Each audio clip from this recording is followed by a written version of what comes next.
All right. Welcome, everyone, to the November 17th edition of Coach Conversations. I'm Suzanne Taylor King, life and mental performance coach for entrepreneurs. And I put this together very selfishly because I wanted to know what other coaches were thinking. It's a very lonely world when you work from home and you're on social media and having other coaches sharing stories, what's working, what's not working is really been helpful to my practice. And I know it'll be helpful to your practice. So I have been a coach for 14 years. I focus on positive psychology, emotional intelligence, and getting past your blocks and the things that are holding you back, like self-sabotage, procrastination, and underperforming where you could be. That's a little bit about me. And I'll let Coach Chris go next with a little 1-minute intro.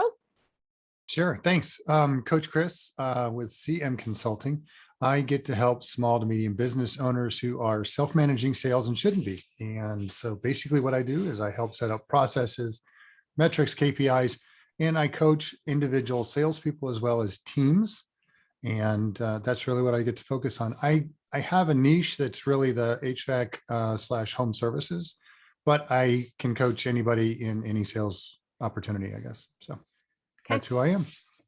All right. And Mr. Josh. All right. Thanks, Suzanne, for having us and getting us together. Yeah. I appreciate it. I love the last one. So Bruce, nice to meet you. Chris, great to see you again. Anybody listening in, watching this recording down the road, JB and the doctor, high performance coaches and consultants working alongside my better half, Dr. Andre Caruso, a doctor of psychology. We help service-based professionals and entrepreneurs with what we consider the 3 keys to success in business. And as a professional, that would be mastering your time, mastering your sales, and mastering your confidence, which is a fancy way of saying your messaging, presentation, and public speaking skills. Well, thanks for being here. Appreciate it. And Bruce, nice to meet you. Welcome to Coach Conversations. Well, thank you to be here. I was invited by Michael Leibowitz, who's not yet joined, but hopefully that's a good sign as opposed to a danger. So as you can see from my little bubble, I really work with people to help them to think like their best clients. So it's a positioning and message strategic level type of work that then drives into the rest of the marketing and business development. Really, my clients are lawyers, CPAs, and other professionals who must fundamentally change how or who generates business, or their firm simply won't reach its potential. They have great businesses generally, but they're frustrated because the mix of their clients, or they feel trapped because they bring in all the business and they can't get away. These firms attract more of their best clients after I reverse engineer their best client relationships. So it's not about more clients, it's about more best clients. With better clients, frustrations turn into bigger distributions or income without requiring a lot of harder work. The clarity that attracts those better clients also makes it easy to scale the rainmaking function, so that can fuel growth and give the leader more options. And this is why my clients have referred to me for years as the client whisperer. I love that. Well, thanks for being here. And I think Michael's going to join us after our networking group meets tonight. So that's how Michael and I met originally, is through that group. And so hopefully he'll be joining us. Tonight's topic is a little bit interesting because it's come up with questions. People are asking me recently, other coaches that I work with, a lot of new coaches. And one of the things they're curious about is my referral follow-up, and how often do you reach out to people? How often do you email? What do you say in your emails to get people to want to work with you? And I've learned from 3 or 4 different people over the years, lots of different philosophies on that. And I'd love to know your philosophy for referrals, follow-up. How often do you touch base with people? And what's your preferred method of communication? What do you think about the topic? It's a lot. That's a lot. It's a great conversation, though. Well, let's just start with do you receive and give referrals to other people? Introductions? What's your referral process like? Let's start there. And for me, excuse me, I do give referrals, but I'm constantly thinking of people. So if I know somebody that would be at least somebody that could collaborate with someone else, Mhm. I want to connect them. And that's my first, if you will, that's my first line that I kind of run to. And in terms of flat out referrals and saying, I expect something in return type of thing, I really don't do that kind of stuff. But if I know somebody that needs Suzanne, I'm referring them. I'm calling them and I'm saying, hey, you need to talk to this person, and you need to get in touch with her because she knows what she's doing. And same thing, Mhm. JB or Bruce, right?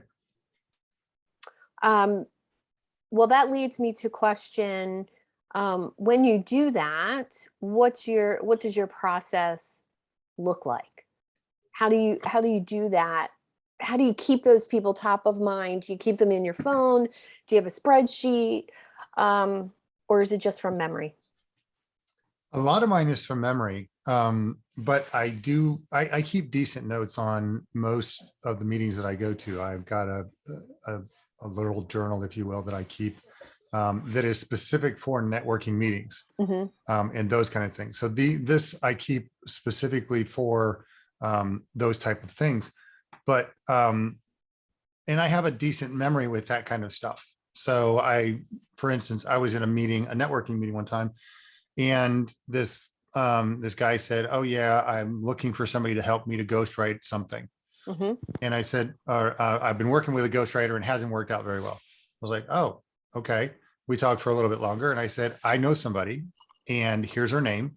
And it was off the top of my head. I said, but I'll make the connection between the two of you. And I do that with either an email or LinkedIn, because I can only make the connection. I can't push it past that, right? And if it Right. works, it works. If it doesn't, it doesn't. And what I find is interesting, and I've been guilty of this too, is the follow up after that. Hmm. And it's when I get a referral from someone, right? Does it fall on deaf ears? Does it go away? Did anything happen with it? Right. So I've been guilty of that. But what I try to do is remember, okay, now I need to bring this back, and hey, I touched base with this person. Here's what the conversation was. Here's what happened. And we're moving forward, or we stopped. Right. But I do try to follow up with that too, because I just like to know what happened. I'm curious if it worked out or not. And so I like to give that kind of feedback as well. I do.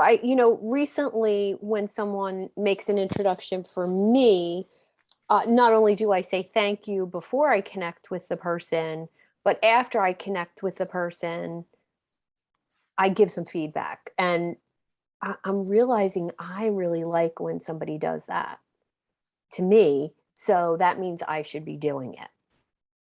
I solicit that feedback because I call it my radar return. I want to Mhm. narrow down, if I sent someone to you that I thought was a great match, and Mhm. then you either tell me, oh, it's a great match, or it wasn't, for this reason, that's not a knock. That's like, oh, well, I don't want to send you someone who's not a great match. I don't want to just waste your time. And so help me with that. Right. Or sometimes it's, yeah, it probably, from your perspective, it probably looked like a great match, but there's this other thing, or I got deeper with them, and there's this issue. And so I want to know that, because when we make referrals from people from our network to someone else, it's our social capital, or whatever you want to call it. Mm. That relationship that I have with the person I'm going to send somewhere is probably much stronger than the relationship with the person I'm sending them to. And so I want it to be a home run. Yeah. Agreed. And then on the flip side, if I'm sending someone to you, Suzanne, you want it to be a home run as well, not only for your own business, but you want me to see that, well, when I send the right people to Suzanne, it's a fat pitch. It makes me look great. So if I look great, then I want to do more of that. Well, that's interesting. And I just want to say a quick welcome to Jason, if you can join us and say hello and give us a quick little intro. Oh, that Jason. Okay. Okay. Give us your 1-minute intro, Jason, because I know nobody here has met you before like I have.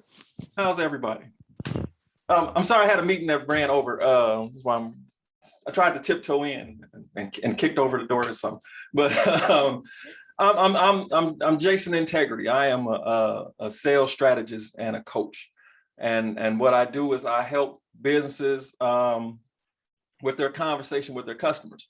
So it starts very early in your marketing, all the way throughout your sales process, and we understand the customer journey. But I want you to be able to have this conversation and still be yourself. You don't have to turn into the used car sales guy. What I got to do to get you into it? No, we don't do any of those things. We have very natural conversations and feel good about each other. And if it works, it works. If it doesn't, then oh well. Maybe you know somebody who needs me. So I'm trying to get that attitude amongst my clients so that they feel good and confident about themselves and can get new customers along the way.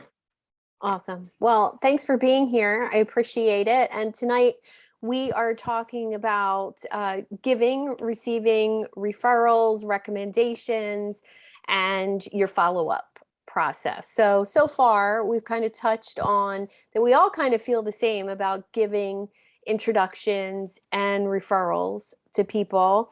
And Bruce just mentioned something that I wanted to point out and draw home, that we all seem to like the feedback after we've introduced somebody. I just introduced Josh to somebody today. I know they're going to hit it off personality wise, but I want to know, how is that business connection, and what is that like? What's it turn out to be? Even if it's 6 months from now, I'd love to know if that works out, because it makes me look good. It makes me feel good to know I did a good job doing it. So I like that viewpoint, Bruce. Anybody else want to add anything about that process? Something else he mentioned, and Bruce, I love the two words, the two little simple phrases you used, which were your rate of return, and then you're also the social capital. And I think that you're right. We're so invested sometimes in the things that we do that we forget that there is social capital involved too, right? And that's part of who we are and what we do.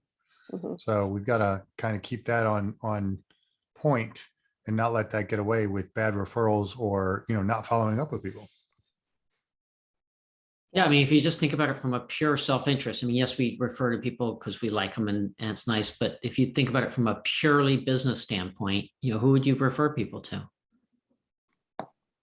And how do they behave, and how do you behave, and those kinds of things. And that will take you 99% of the way there, actually. There's Michael. Hey, everybody. Hey, everybody. Hey. A familiar face. That meeting. How are you? Good. Good to see you all. Yeah, you too. Why don't you give your little 1-minute intro, who you are, what you do, who you serve. A couple of us have met you before, but I know my friend Jason has not. Yeah. Okay. Well, since Jason hasn't met me before, I'll give the real answer rather than the snarky, funny one. That's you can. I like snarky. I'm a lion tamer, and my target audience is lions. We need to be tamed. Well, good to be with everyone here today. Thank you so much, Suzanne. I just love this platform you have created here. So my name is Michael Leibowitz. The business is called Magnetic Mind Studio. Essentially, it's based on the whole premise that it's really hard to grow a business when people do not understand what you do. It's even harder when they don't understand the value you bring into their world. I specialize in getting my clients absolutely clear on both of those things, their message and their value articulation. My background is in behavioral neurology, so I leverage this to get, primarily my clients are consultants in all kinds of verticals, whether that's law, finances, health, so on and so forth. I get them saying all the right things in their conversations, in their marketing, in their sales calls, so that what they are saying actually triggers the parts of the brain that want to say yes.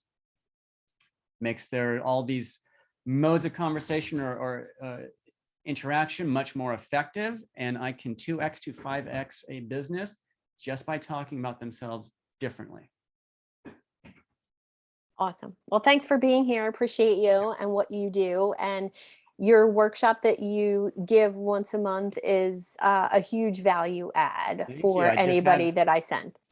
This month was just today. Awesome. In fact, Fresh Day was in there. And boy, did we Oh. knock her business out of the park, like right in the room. Nice. The eyes Nice. lit up like, oh my God. Yeah. Awesome. Congratulations on that one. That's great. I like it when that happens. Yeah, that's always good. So what we're talking about tonight is referrals and introductions, feedback on those introductions. What's your process? How do you like to do it? And we're right at the point where we should move to a new question or a new topic. I feel like making introductions and introducing people, connecting people is something that's always come naturally to me. But I feel like it takes me a long time. I feel like I'm spending more time than I need to be, or more time than I should be. So I'm curious, how much time do you spend networking? And then, obviously I take notes when I'm in a meeting. Oh, this person needs to meet so and so, this person needs to meet so and so. How much time do you spend a week doing those activities? So I'd like to jump in on that Mhm. because I've changed how I connect people, especially via email. I have decided I'm going to focus on quality, not quantity. So rather than saying, hey, you should know this because you're kind of sort of in the same whatever, and you mentioned something and they might be a good person to know for you.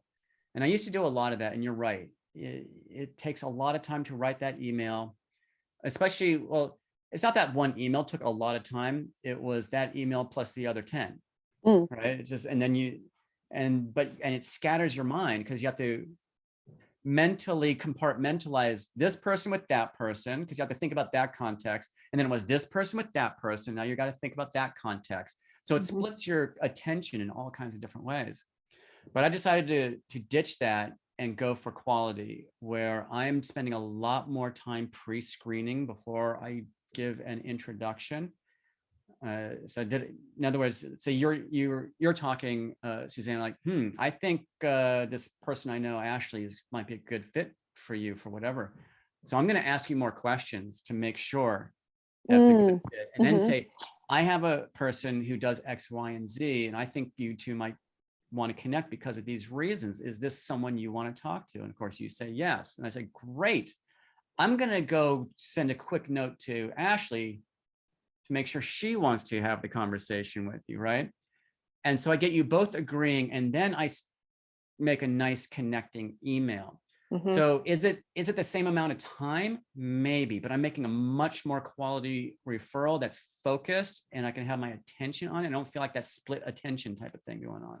I like that. And definitely quality over quantity. So for instance, how do you just tell somebody about somebody else without it being a referral? Well, think about what you say after because. I want you to meet because, and exactly. all the value comes after the because. And if it's because you guys both have blonde hair or something, then it's probably not high value. That doesn't work for me. Yeah, it doesn't work for Or you. Chris. Or Jason. But if you think about that, and there's a lot of value there, because you're serving, same sorts of clients, but in a different way or something like that, then that's the meat. Yeah. It's you're absolutely right, Bruce. It's all about that, because how come it's important that you two get to know each other? Not that, wouldn't it be nice? Well, like, what's really important about this? And what's in it for both of you? Love it. I don't know that I take it too far. I definitely focus on quality. I'm not looking for all the time. When I hear something that kind of triggers, like I was mentioning about the ghostwriter or something along those lines, right? I hear things and I go, wait, I know somebody who does this. And like Michael said, I do want to check with, I just met Michael. Michael says, yeah, I'm a coach. I do this, this, and this, and I really need a coach in my life. Trigger. I know somebody who does that, right? I know at least one person that does that. Mm-hmm. So Michael, I tell you what, I know somebody who does that. Her name is Suzanne. And if you get a chance, you may want to go check out her stuff. Here it is, blah, blah, blah. I'm going to check with her and I'm going to make sure it's okay. But I would like to connect the two of you because you need a coach. She is a coach. And I think that may be some, some synergy or whatever. And I do exactly what you just said, where I go to both parties and because if the other party says, nope, I'm full, I can't do this. Yeah. I'm going to send a note back to Michael and say, you know what, Michael, it's not the right time. And I thought I had somebody, but it's not going to work out right now. Yeah. But I'm very, I guess selective is probably the best way to put it, but I'm leery because of my, as Bruce said, my social capital, right? I don't want to waste it going, hey, Michael, here's a great lead for you. And Suzanne goes, I got nothing for him. He doesn't have blonde hair and blue eyes. So I can't work with him. Or it's worse. It's worse because you send someone that Suzanne could help, but isn't a great client. She's reluctant to say no because your relationship. And so she's saddled with a crappy client because you send it to them. Yeah. That's not a way to build great relationships. Well, and I put caveats in my email, by the way. I say, I hope that this works out. If you can collaborate, please do. But I really leave it up to them. I say, and I pull in LinkedIn profiles typically. I'll put your LinkedIn profile. I like that. Definitely. And I'll read I'll just read right off of it. Michael is da da da da da. And he's in. And if we have a relationship, I'll even say, they're a good friend of mine. So in other words, don't screw this up, please. This is a good friend of mine. I've known them for a long time. We do this and this and this together. So don't screw it up. Yeah. It comes down to the saying that you can't take a withdrawal without making deposit first. And referrals and making connections, this is a form of deposit. Now, do you want to deposit pennies or do you want to deposit gold? Right. And I decided if I'm going to spend time doing this, I'm going to make really good connections with a lot of background. Here's why I like this person. Here's why I'm connecting you. Here's a LinkedIn page. Sometimes I'll even say, rather than, hey, you two connect, I say, listen, this should be a three-way conversation. I think there's some real magic happening here. Let's find a schedule. All three of us are in, and I'll introduce them in person, like on Zoom or something like that. Because it's a higher value deposit into the relationship bank, and being careful about who you choose to cultivate those relationships with, so that we all want reciprocation. And if you just start throwing, here, you meet that, you blah, blah, blah, blah, blah, and there's no there, guess what? You're the guy with no there. Well, I want my referrals personally to lead to business for the other person. Right. I mean, ultimately, that's why I'm introducing someone, is because they need what you do, or vice versa. Right. Hopefully you both need each other, could both be a resource to each other. But typically it's one party needs the other party. I tend to look at it completely different. Good. So it's a very short list for me to get a referral. Probably 7 people that can get a referral from me. But all of these people are people that I've worked with, and they have excellent work ethic, and I know they're dependable and they'll deliver everything that they say. So if somebody comes to me with a problem and it's like, do you know somebody that can help me with this? If I know somebody who can help with that, then they're on this very short list, and that'll be a good connection. And I don't really think about it other than that. Here's your problem. This person can provide a solution. I hope it works out. If it doesn't, then that's that. If he blew the sale, then that was on him. I set it up for you. You just had to knock it down. But it's one of those things to where I tend to attract people kind of like with my same energy. So if you are a person that works like me, then I have no problem giving you referrals because I know you'll be able to do it. And those are pretty much the only people who get referrals from. Yeah. Oh, whose dog is Okay. that? That's yours. That's mine. She's still kicking, Suzanne. She's Yeah, still that's kicking. what we got first started Yeah. on was the dog. 12 years old and going strong. Nice. Nice. Can I speak up for a moment? Oh yeah. I'm gonna echo a little bit about what Jason said, but I'm gonna dive maybe a little deeper. I really differentiate the two types of referrals out there because there's referrals to true buying units and there's referrals to resources and partners, right? And that's a very different process, I think, from where I sit. And Suzanne, so I'm going to use our example from last night as a perfect example. So Suzanne did have a referral for me, and I'm still waiting to email him tonight. I haven't even gotten to the email yet as a response. But she asked, how would you like me to hand it off? And this is somebody that could use my services. And I said, ideally, I want you to give me their number, right? Give me their, like, I want to contact them. Like, I don't want anything but the opportunity to reach out to them directly at their buying unit. That's how I like that process. I like that control. And Suzanne, you could be my best friend in the world and your testimonial is worth a lot. But the fact that you're referring me alone should lead somebody to understand that you'll never be able to sell me as well as I can sell me. Right. That's just Right. factual. So always best for me to have full control over the process as much as possible. If it's a buying unit, if it's a partner or resource, it's somebody that can lead to buying units, but isn't a buying unit. I treat it totally differently. That's just a much more natural. I think very much what Jason does. Hey, this person and you, great fit, synergy. You guys got to hit it off. Go do your thing. I don't need to be any more involved like that. We have good energy. I like you. I like them. There's a reason, whatever that reason is, boom, go for it. It's really simple. So that's kind of the process in the way I look at it. So just very, very different though, between a true buying referral, like a true sales opportunity and everything else, because there's a lot of everything else. And I run my business through the everything else a lot. That's most of the referrals I ask for are not direct to buying units. It's put me in front of the people that are day in and day out seeing 20 of those buying units. Those are my best friends, right? That's who I really want to build a relationship with anyways.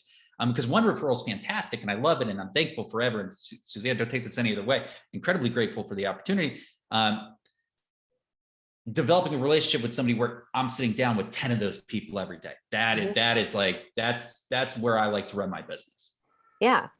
And I think when you do connect with people like that, who, what did I used to call it? I use centers of influence. That's the language I use. Yeah. Before I knew that, I used to call it the people behind the people, right? Okay. I like that. I think it was a real estate term when I was doing some real estate trainings with realtors. And it was, you're not just connecting with Jason. Like Jason and I met on LinkedIn and then we had a one-on-one, and which is unusual for me for a stranger, because stranger danger. But it was the way he did it. It was our exchange. And it's energy. It's what he did. It's the way he messaged. And I was like, oh, it's cool. That'll be fun. And so those are great. But when I connect with somebody who has 1,000 practice owners behind them, like a connection that works for a dental supply company, he's already referred me to 7 practices. And it was a very soft introduction. And sometimes he's just handing out my number. This is my person, which is fine too. Yeah, I think that's the difference in how your attitude and your approach to all of it, right? So if we were all back in college and it's like, hey, I know somebody that I want you to meet, Suzanne. I think you two can go out and have a great time. I'm not totally invested that you guys are going to get married and have kids. No, just go out and have a good time. I don't know what will happen from there. I haven't thought it out that far. It just seems like a good fit, So I kind of compare that to on the business side of well, you need some help with this in this department, and that's what they specialize in. Let's jump in and see what happens. I hope that works out. It seems like a good fit. Well, it is kind of like a blind date story, isn't it? Yeah. Because you don't know. You don't know what that could lead to, that relationship could lead to. All right, well, let's jump to follow up. I'd love to dive into how you follow up with either leads or networking connections. What's your process? How often do you email? How often do you touch base? How often do you, have those one-on-ones with those centers of influence? Got my notebook out because I suck at this. This is a tough one. This can go a lot of ways. There's a great movie line from the movie Up in the Air, and George Clooney chases Anna Kendrick out of the building after she has just gotten through dunning her first firing, and the woman says, "I'm going to go kill myself. I'm going to jump off a bridge." Anna Kendrick runs out of the building, upset, completely bawling her eyes out, and George Clooney comes out and he goes, "What? It's okay. She's not going to do anything." And she goes, "Well, do you ever follow up with him? Do you ever check in on him and see?" And he goes, "Oh, no. Nothing good can come from that." So that's when people say, "Do you follow up?" I said, no, nothing good can come from that. So, but being in sales, if you don't follow up, then what are you doing? You're not doing your job.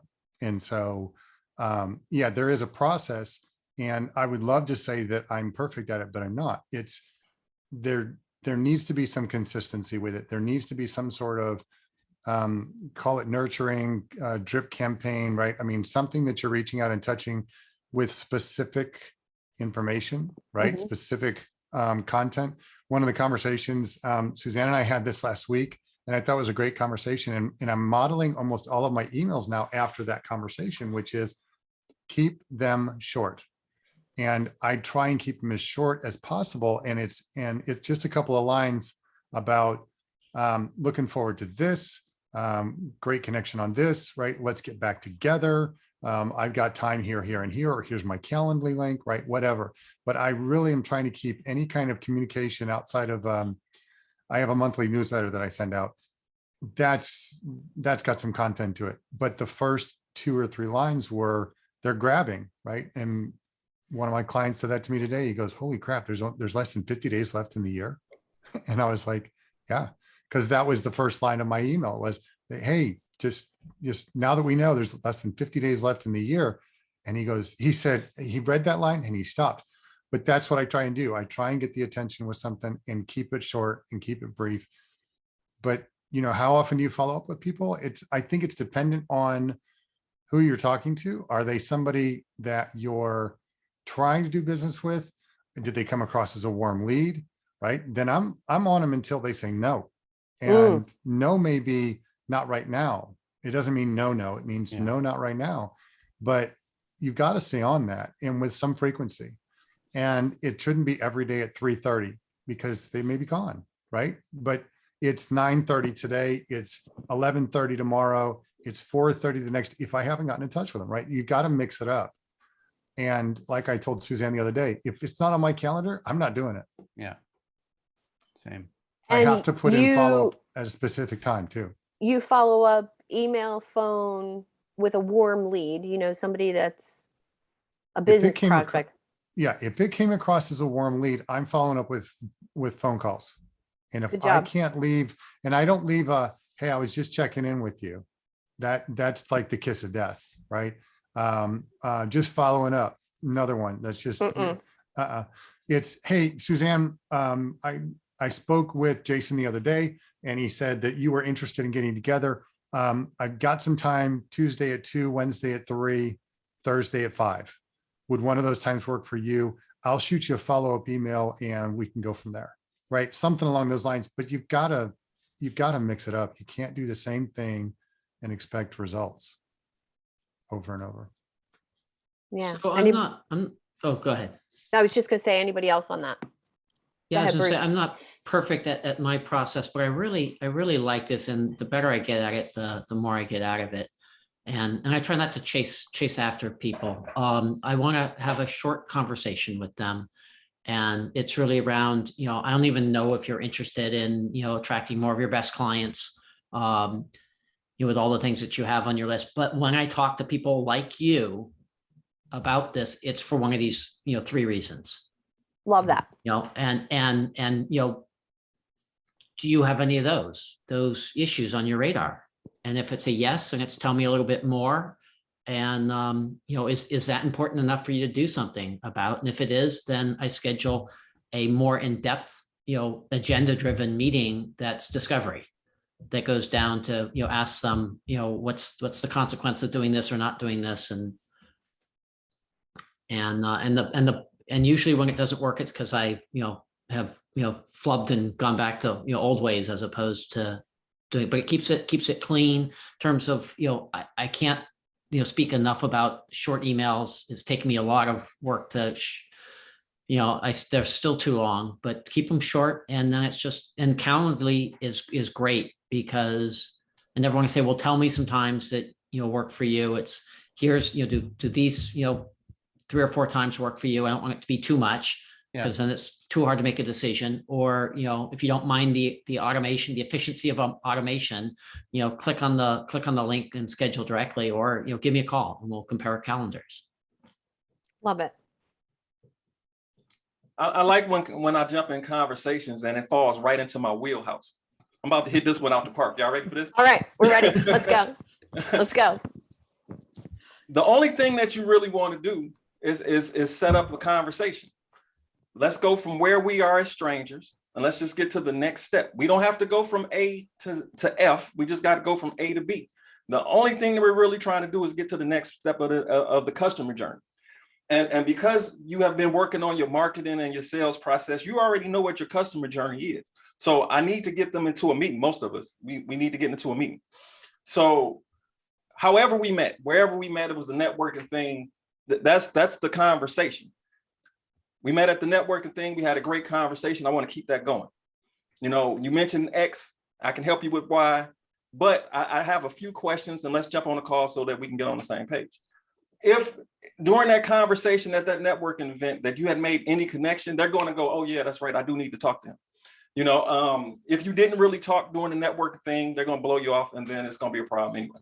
So you just have to go from A to B, but you have to make sure that you did A first. So you had to make that connection initially. So if it's a referral and it's like Suzanne said that we should talk, let me tell you how I know Suzanne. Suzanne is super great because she's high energy. She's this, she's this. So this is what she is to me. And then they're going to chime in with something. Yeah, I love Suzanne. She did this and this and this and this. Yeah. You know what? Let's jump on the call. The next step is always to set up the conversation. So whether we get on the phone, whether we get on Zoom, that's as far as we're trying to get, because I don't know if I can help you yet. And you don't know if you need me yet. So let's not, I know I don't want to talk about any of the sales stuff or any of the offerings or any of the stuff yet. Let me just show you that I'm a real person, and let's have a regular conversation. Let me ask some questions about what you have going on. And through my questions, I'm going to show you that I know what I'm talking about. I'm going to show you that I'm professional, that I'm an expert at this, because I'm asking questions that nobody else is asking you, and through this process, now we're in this conversation. So if I meet people on LinkedIn every day, and it's usually just a chit chat conversation about just being real people. Hey, listen, I just want to make sure I'm talking to a real person, not a bot. so I'm going to ask you a question that only a person knows. There is no if then statement that's coming after that, right? Yeah. So now that I know that you're a real person and you know that I'm a real person, all right, let's start with that. And let's make a connection first, because who knows if you need me or if I need you, whatever. We don't know any of that yet. But let's start there. So for me, that's the first step of the customer journey, is let's establish that we are real people and likable. Because if you have anything against anybody, I'm the only Black guy here. And if somebody racist, we're not going that far in this conversation. It doesn't matter how great of a salesperson I am. You have an implicit bias. Let's leave it right there. And I don't want you as a client either because of your implicit bias. So let's leave it right there. And we don't have to fight that fight, right? So let's put ourselves in a position to win, but it has to feel good all the way. And if it feels a little weird and the energy is not quite right, then let's sever this off right now. And let's not waste 3 weeks of emails. Let's not waste a month of follow-up. We can be done with this today, and I can put all of this energy on people who I can actually do business with. So let's just go from A to B. Love it. Rockstar, Jason. Mm. And now I want Michael to Mhm. say something about how The people, psychology yeah, how, behind it. well, I pretty much could talk for him, but I want you to tell your story or your theory on people buying from like people. It's all based on the premise that everyone's a jerk, and you. I'm kidding. No, it's just the way our neurology is set up, and those of you who have spent any time with me have probably heard me say something about this. Is it all comes down to safety patterning, and one of the ways that that this part of the brain that is looking to stay alive does so is to make sure we surround ourselves with like kind, because if it's like kind, you're safe. You're not going to kill me. If you're not like kind, you are a potential threat to survival. So following up on what Jason said, the first movement to put what he says into slightly different terms, he's like, be a real person. Getting more specific is just talk about what you believe in, about whatever the context of the conversation is. Because beliefs are the fastest way to trust. They are the fastest way to signal, I am like you. And if they don't share that belief, you're going to know it right away. Yeah. The way that beliefs bounce off people and the physiology it causes, you don't have to know how much I know about physiology to know when something didn't land, right? We kind of just know. Mm-hmm. And so I always start off. That's why when you ask me, Suzanne, to tell everyone about myself, it's like, you know what? It's kind of hard to grow a business when people just don't understand you. You don't know what your value is. Mm-hmm. That's just a closely held belief, and most people can agree with it. And when I get the agreement, I can go to the next big belief and to get more and more specific. Personally, I'm being intentional with it, but you don't have to be, as long as the framework is just like, what do you believe in? We're going to connect on that human level.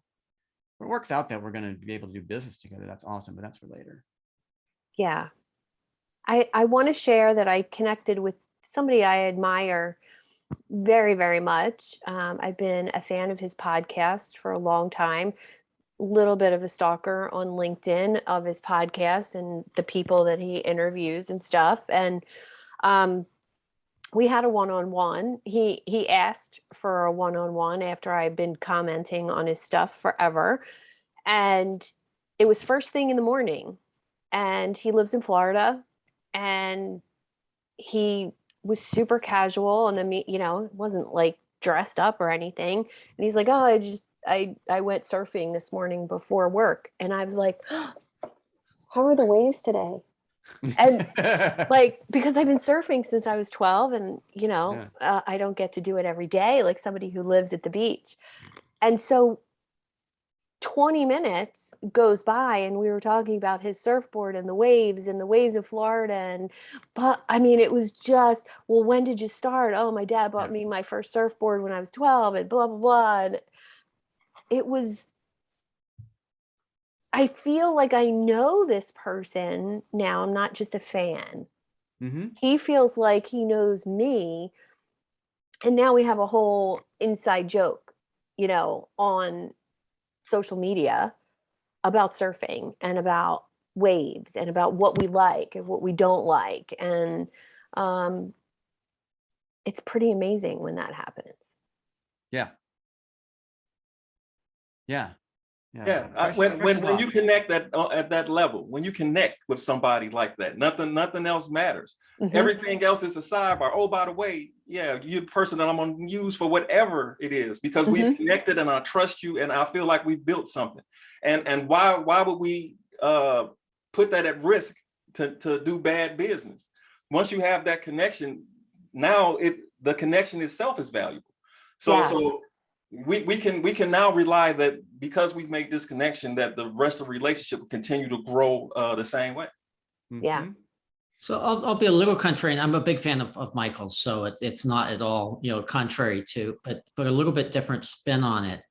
And I try to connect, and I come from a family of engineers, so the fact that I can like have social conversations is makes me a standout in the family. You're the black sheep.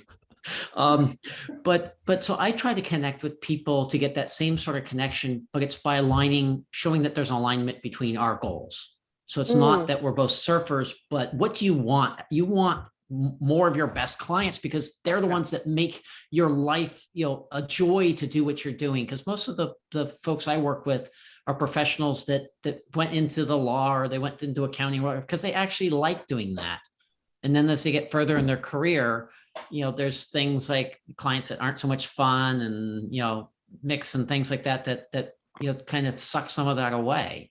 And so that's the way I try to build. It's the same sort of trust of, and I always tell clients that if a prospect says, you get me, that's those are magic words, because that says you understand my situation and I have the basis for trust for you.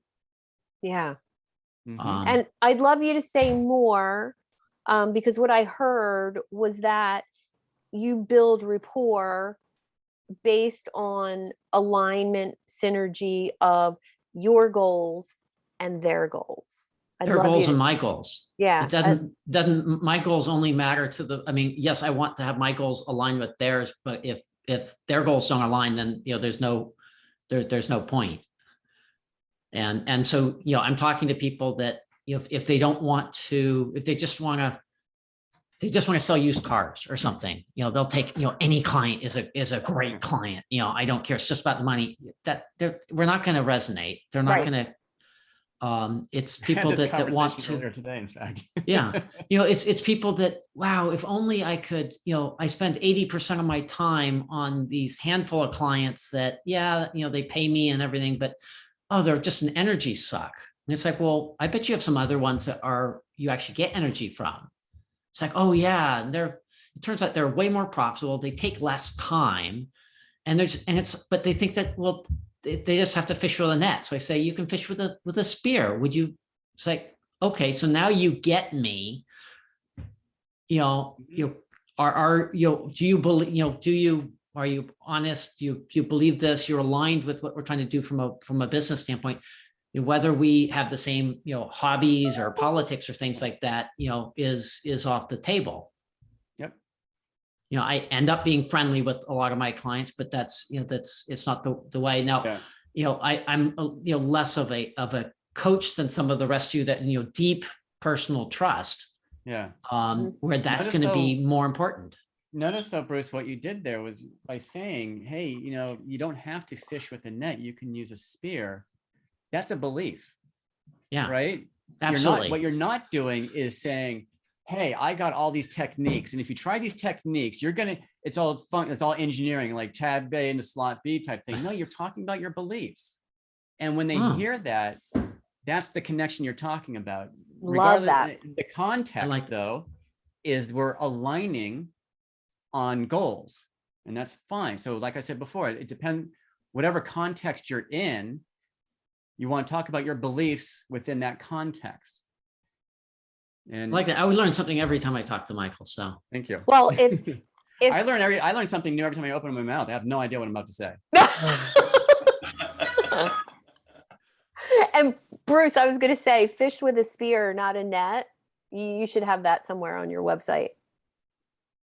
At least on a t-shirt. At least on a t-shirt. Yeah. Yeah. I love it. Yeah. All right. Last question or last talking point tonight. I'd love to know what is most exciting to you about meeting new people, networking, speaking. What is the most exciting part of the circle as a coach? Is it when you speak and there's 80 people in the audience? Is it connecting one-on-one with people? What is it that lights you up the most? I love the moment of transformation. And it can come in big ways, like when I'm working with a client, or in small ways in my workshop or when I'm giving a presentation. I always try to go, or even a one-to-one. My one-to-ones can be different, depends on who I'm talking to and the connection we have, but it's the right connection. I kind of start working on your business as if you're a client, because that's also how I get to know your business. Where I just start digging into your belief system. And I usually go for the big reset or the big aha. And I loved it with Fresh this morning when I said, oh, so you're like this. And I use this turn of phrase and her eyes went big and went, holy crap, I'm going to use that everywhere now. And go for it. Right. Or when John Rod, because I had a 1-1 with John Rod. Actually, no, he came to my workshop. And here we are probably like 4 months later, and he's still using the language I gave him in that workshop, and it's landing. Or with the client I'm working with now, I just finished up. He did not a consultant, but he's legacy. So he got in, he made the cut. He's putting together a new company, a demolition company. Like, what's the message for a demolition company? Well, we found something pretty freaking awesome. And as I'm going through, like, here's the language you need to be using. And as he's like, I want it. I want this right now. Like, I want to hire me, right? Because he's a contractor.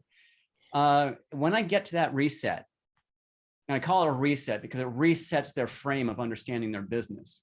That's the gold for me. That's the fun.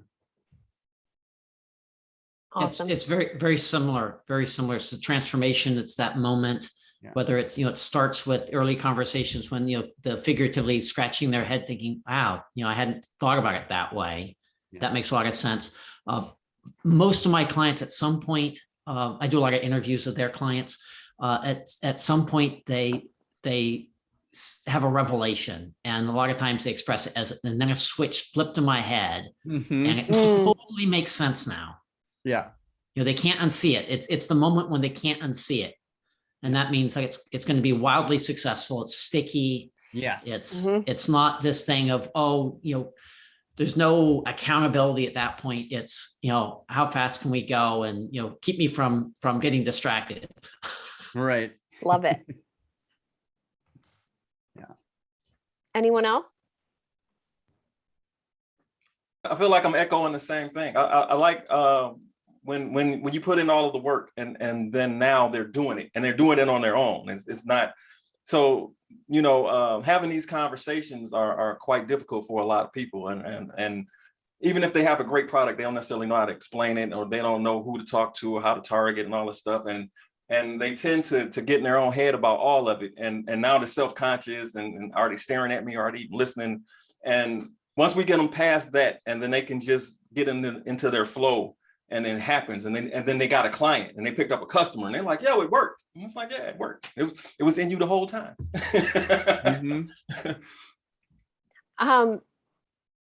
Okay, so how did you all get past that point in your own practice, feeling like that? I don't think I have, honestly. Yeah, that was my yeah.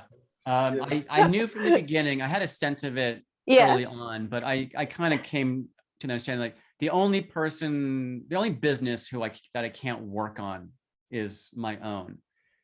But I get glimpses of what I provide for my clients. I get glimpses reflected back to me through my clients and through other people. Sometimes through the most astonishingly random people. Bruce knows this person. I had a chat with a gentleman named Lee Ludeman. Bruce, you may know him. Yes, I do. Yeah, where, I'm not, no insult to Lee. In fact, these were his words. Basically, he said, think of me as the village idiot when it comes to what you do, Michael, because I have no clue. I have no relationship to it. And I said, I thank you for telling me that for him, the way I've been describing myself just wasn't landing. And I said, let me tell you about a client interaction. I told him all about it. And he is the one, this person who has zero relationship with marketing or coaching or anything. He's an IP attorney. He's the one that said, oh yeah, it's kind of hard to grow a business when people don't understand you. I'm like, oh my God, Lee, you just gave me my message. You Wow. just reflected back to me in simple language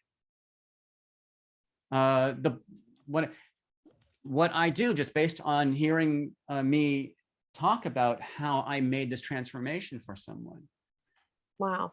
Yeah. So my messaging didn't come from me, by and large. It had to Wow. come from what was reflected back to me, and I just happened to be smart enough to notice it. Wow. But yeah, I'm still working on it. I don't know if I'll ever finish. Yeah. So it's always a work in progress. Oh, no, I come from a design background. It's never finished, whatever it is. Pick what it is, and I'll say it's not finished. So. Yeah, whatever I say about myself, clients say stuff way better. Right. Yeah. Yep. Well, and that's what I think is Donald Miller, who wrote Build Yeah. Your Story Brand, right? He says that you want to figure out what your story brand is, what your message is, what your microscript is. And that's another book, Microscripts. They talk about that. Ask your clients. I did that to one of my clients months ago. I said, why me? Why do you use me? Why did you call Coach Chris?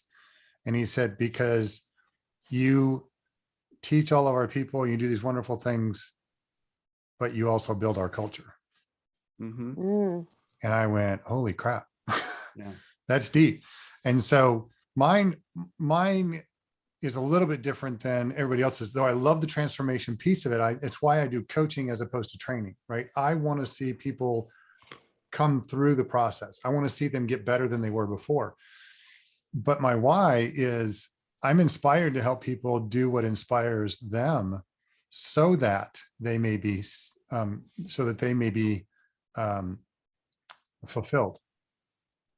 Chris, you asked the right question. So many people Yeah. ask, why'd you hire me? And what they're really asking, and they accept the answer of why did you hire a coach? Mhm. The right answer is, why did you hire me? Mm-hmm. Mm-hmm. And that's where all the value is. Yeah. You know, I was talking to someone the other day and they said, oh, people is attorney. And it's like, you know, my clients, you know, I've talked to my clients say that I'm a dream to work with. I said, that really tells me nothing. Right. Why are you a dream to work with? Yeah. A dream house specifically. What dream are you having here? Yeah. No, Is but it the when one you where get people to are throwing little why pickles at you, you're or a the dream other now one? stuff you can use. Yeah. And not only that, from an operational standpoint, now you can make sure that other people at the firm are doing it. Yeah. Well, and Jason knows this, I'm sure, from being in sales forever, that the best way to know that you've hooked somebody, and that's a really bad term, but the way that you know that you have somebody sold is ask them, why did they choose that? Get them to sell you on the fact that they bought it for X, Y, and Z reasons. When they come back and they tell you, when they sell you on the fact that they're sold, you know, there's no going back. There's no turning away from it. They're sold. They're not going to go away. And you've got it. And it's not a manipulation. It really is trying to understand, right? It's asking the right questions. It's getting to that part in their brain when it just goes, you hear that little click almost when they go, oh, here's what it is. I like this because it does this and this and this. You are going to provide this and this and this. You're going to help me to think like my best client, right? You're going to do X, Y, and Z. So it's being able to, I've never studied psychology and all of sociology and all of that stuff, but I'm fascinated by the human beings and the way that they work and the way that they interact and the way that they think and talk and all this other stuff. And so I'm fascinated when I can ask those questions and say, okay, tell me about this. Why did you choose me? You know, and you'll be surprised. You'll get some great little microscripts from that. Mm-hmm. And they Really did will. choose you and they're happy with you. Mhm. So it's not going to be bad news. Right. Look, it might be a surprise. It very likely will be a surprise, but it won't be bad news. No, Right. no, it was incredible. I mean, the feeling that I got when they said, you help us to build our culture, that to me was best feeling in the world, hands down. Yeah. Yeah. Hands down. Yeah. Yeah, I got recently a person I worked with called me an evil genius. And although those two words landed really nicely for me, I don't think I'll be using them in any outward marketing or Oh, messaging, come but I on. really loved it. No, I You'd be secretly, amazed. Nope. secretly, You'd be I amazed. know you loved it. I know. Yeah, you'd be amazed Yeah, what you that'll know, do. you love Chris. One more thing. Mhm. So they said that they chose you because you helped them build their culture.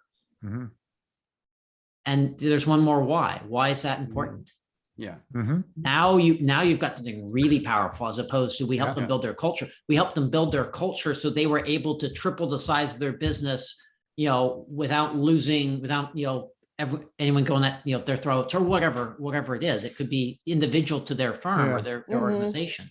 But that's Yeah. that's the power. Yeah. Even and as there's two there from the you help us build our culture. There's almost two paths to go down. Bruce goes right to, and I love this about Bruce, he goes right to the ROI, right? The hard nut, like what was the value, the intrinsic, not even intrinsic, what was the dollar sign value of that? And on the other side of that is you help us build our culture. And the question to ask is, thank you for that. It's fantastic. What particularly did you like about the way I helped you build your culture? And that's going to go one layer, because I can, anyone say I've helped you build your culture, but you get the detail of because you did X, Y, and Z specifically is the reason why we liked working with you to build our culture. First, you pulled 5 of my teeth, and then you helped me build my culture is not as good as you sat down, you really understood us, and you made it a natural process. Right. Because I kind of get that sometimes when it's like, yeah, you ask really uncomfortable questions, but in a way that no one feels threatened. Like I've heard this before from clients, and it really got us thinking into places that we have been ignoring for so long. Like, and that's why Michael's an evil genius. Exactly. This is true. I do get called the evil genius or something close to that quite often. Exactly. Well, and the cool thing about this, so this particular client, they continue to invite me to their company events. So I'm going tomorrow, Friday, I'm going to a company event that they're doing. I've already been invited to their Christmas party. Yeah.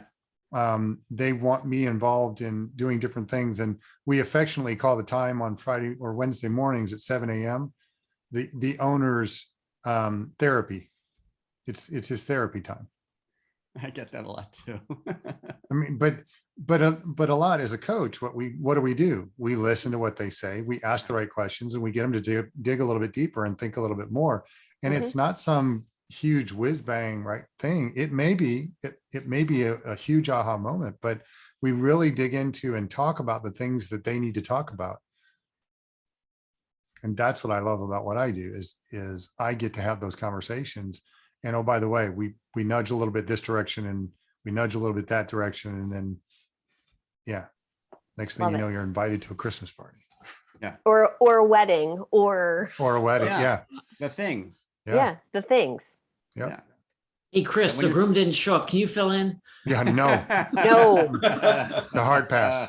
No. Hard pass. I've been tricked into that before. We're not doing that again. Not even doing during the rehearsal. No. No. Nope. I got a thing.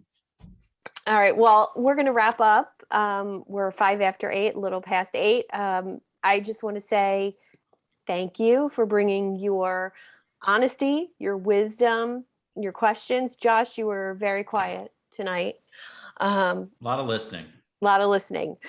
I hope that you enjoyed tonight's conversation. If you have an idea for a future conversation, please just email me. I'll follow up with a group email tomorrow, and I'll put the recording of this on YouTube and send you the link. It'll be hidden, but that way you could grab it, download it. Any little bits of genius that you want to clip out of there, you're welcome to it. And A little loop of Michael being called an evil genius. I want to see him go. And then we can take that laugh. Hold on a second. Yep. I do have this at the ready. Oh no. Oh no. Yes. Yeah, there you go. Yes. Perfect. Oh yeah. Perfect. Once you get a jacket. Yeah, I know. I need to get the silver Nehru. There you go. Silver Lane Yes. Nehru. Yeah. Suzanne, I love this forum that you've created. Awesome. I enjoy this every month. Awesome. Thank Thanks you for for being doing here and this. thanks for the feedback.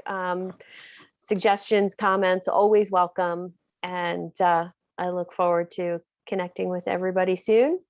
Have a great rest of November, a happy Thanksgiving. Yeah. And we'll see you. Let me look at my calendar. The next coach conversation is December 15th.